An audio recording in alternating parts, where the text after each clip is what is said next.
School యొక్క school critical infra gaps యొక్క డేటాను మన బడి మన భవిష్యత్ యాప్లో ఎలా సబ్మిట్ చేయాలో ఈ వీడియోలో వివరంగా చెప్పడం జరుగుతుంది.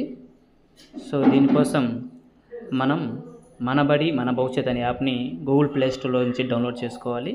తర్వాత ఇక్కడ యూజర్ నేమ్ పాస్వర్డ్ ఉంటుంది. సో మీ స్కూల్ యొక్క మన బడి మన భవిష్యత్ యొక్క యూజర్ నేమ్ పాస్వర్డ్ ఎంట్రీ చేసి క్యాప్సికాను టైప్ చేసి లాగిన్ కావాలి.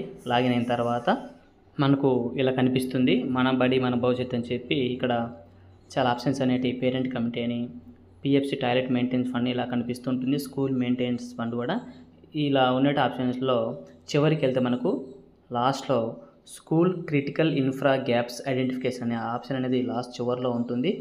ఈ school critical infra gaps identification అనే ఆప్షన్ మనం క్లిక్ చేస్తే ఇందులో మళ్ళీ తర్వాత మనకు కొన్ని క్వశ్చన్స్ వస్తాయి. ఫస్ట్ది క్లాస్ రూమ్, మన స్కూల్కి క్లాస్ రూమ్ అనేది రిక్వైరా నాట్ రిక్వైర్డా అనే ఆప్షన్ మనం సెలెక్ట్ చేసుకోవాలి. అవసరమైతే రిక్వైర్డ్ లేకపోతే నాట్ రిక్వైర్డ్ అని క్లిక్ చేయాలి. అలాగే రిపేర్స్ విత్ రూఫ్ రిపేర్స్, మన క్లాస్ రూమ్ యొక్క రూఫ్స్ ఏమైనా రిపేర్ ఉంటే అది రిక్వైర్డా నాట్ రిక్వైర్డ్ అనేది మనం ఇక్కడ ఆప్షన్ తీసుకోవాల్సి ఉంటుంది. అలాగే పెయింటింగ్, మన స్కూల్కి సంబంధించి పెయింటింగ్ అనేది మన స్కూల్కి అవసరం అనుకుంటే రిక్వైర్డ్ అని పెట్టండి.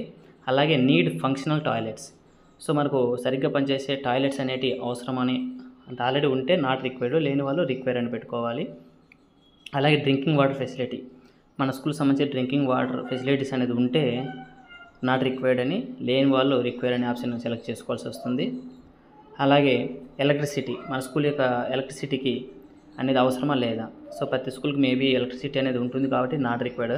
అలాగే ఇంటర్నెట్ ఫెసిలిటీస్, సో మీ స్కూల్కి ఇంటర్నెట్ ఫెసిలిటీస్ ఉంటే నాట్ రిక్వైర్డ్ అని, లేకపోతే రిక్వైర్డ్ అని సెలెక్ట్ చేసి కింద సబ్మిట్ అనే ఆప్షన్ని క్లిక్ చేస్తే అప్పుడు మన స్కూల్ సంబంధించినటువంటి స్కూల్ క్రిటికల్ ఇన్ఫ్రా గ్యాప్స్ ఐడెంటిఫికేషన్ని మనం ఒక డేటాను సబ్మిట్ చేసినట్టు అవుతుంది. ఇది మన బడి మన భవిష్యత్ యాప్లో మనం చేయగలం. వీడియో నచ్చితే లైక్ చేయండి, షేర్ చేయండి. చూసినందుకు ధన్యవాదాలు. Thank you. బాయ్.